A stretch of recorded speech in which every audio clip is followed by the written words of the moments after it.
अब हम सीखेंगे कि मिक्स्ड नंबर्स को इम्प्रॉपर फ्रैक्शंस में किस तरह तब्दील किया जाता है और इसी तरह इम्प्रॉपर फ्रैक्शंस को मिक्स्ड नंबर्स में।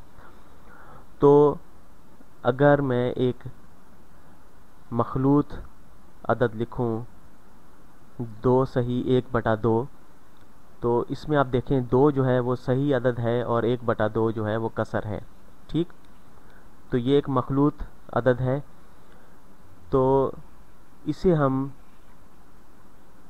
इम्प्रॉपर फ्रैक्शन या कसरे गैर वाजिब में किस तरह तब्दील करेंगे। तो यहाँ पर आप जहन में रखिए कि कसरे गैर वाजिब या इम्प्रॉपर फ्रैक्शंस क्या होती है। इम्प्रॉपर फ्रैक्शन वो है जिसका न्यूमरेटर डिनोमिनेटर से बड़ा हो, या यूँ कहें कि शुमार कुनंदा नस्ब नुमा से बड़ा हो। तो जिस तरह ये 23/5 में 23 बड़ा है 5 से, तो ये एक कसरे गैर वाजिब है।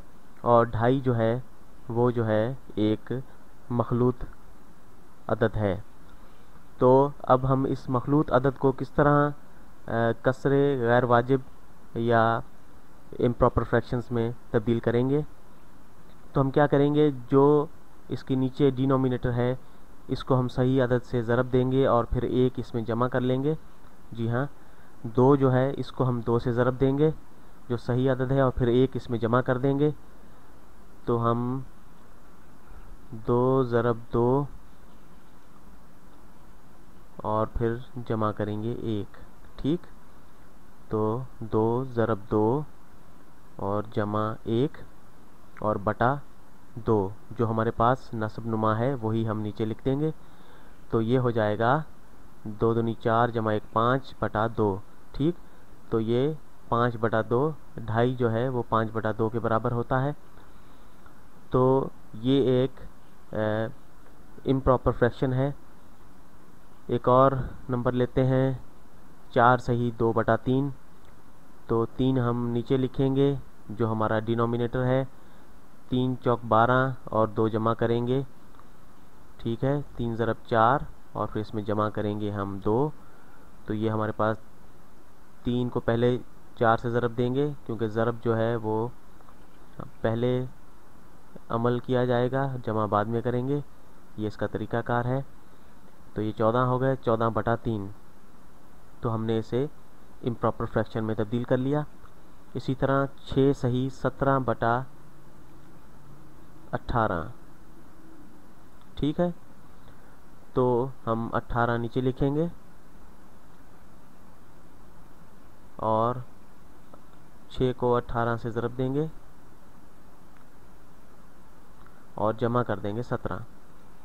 6 को अगर 18 से ज़रब दें हम तो ये तकरीबन ये 108 हो जाता है। ठीक, 48 और 60, 108 जमा 17 और बटा 18, तो 125/18। ये हमारे पास 6 सही 17/18 जो है बराबर आ गया हमारे पास 125/18।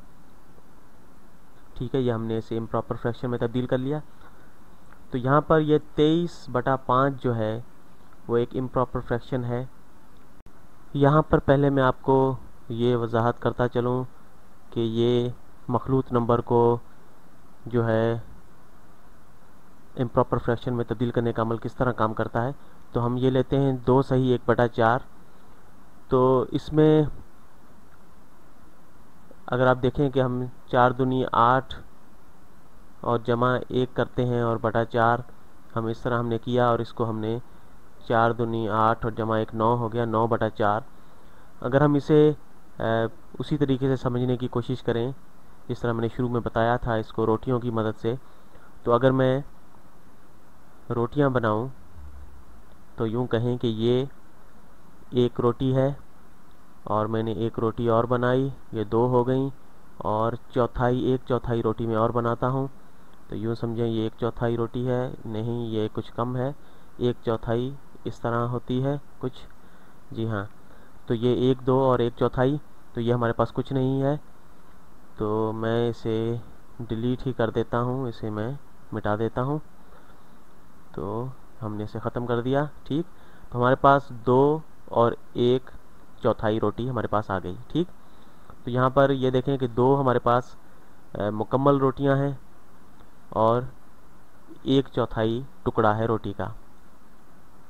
इसे अगर हम 1/4 हिस्सों में तकसीम कर दें, तो मैं इसे तकसीम करता हूँ। ये 4 हिस्सों में मैंने इसको तकसीम कर दिया, 4 हिस्सों में मैंने इसे तकसीम कर दिया। तो अब देखें कि ये 1/4 हिस्से हो गए हैं। तो 1 2 3 4 5 6 7 8 9, कुल 9 टुकड़े हैं। तो ये बिल्कुल इसी कसर के बराबर हैं, क्योंकि हमने 1/4 जो है वो 9 टुकड़े हैं। तो ये बिल्कुल सही है। इस तरीके से आपको ये समझ में आ गया होगा कि ये 9/4 क्यों 2 सही 1/4 के बराबर होता है। तो अब हम 23/5 को, जो कि एक इम्प्रॉपर फ्रैक्शन है, इसे हम मखलूत नंबर में तब्दील करेंगे। तो हम यहाँ पर क्या करेंगे, जो 23 है उसे हम 5 से तकसीम कर देंगे। जी हाँ, तो ये हम ब्रैकेट बनाएंगे और 23 को अंदर लिखेंगे, 5 बाहर लिखा और 5 चौक 20 होता है। 3 बचे हमारे पास। तो 4 जो है वो हमारे पास सही अदद आ गया और 3/5 ये हमारे पास जो बच गया, ये हमारे पास कसर है। तो ये एक मखलूत नंबर में हमने इसे तब्दील कर लिया। तो 23/5 जो है वो 4 सही 3/5 के बराबर है।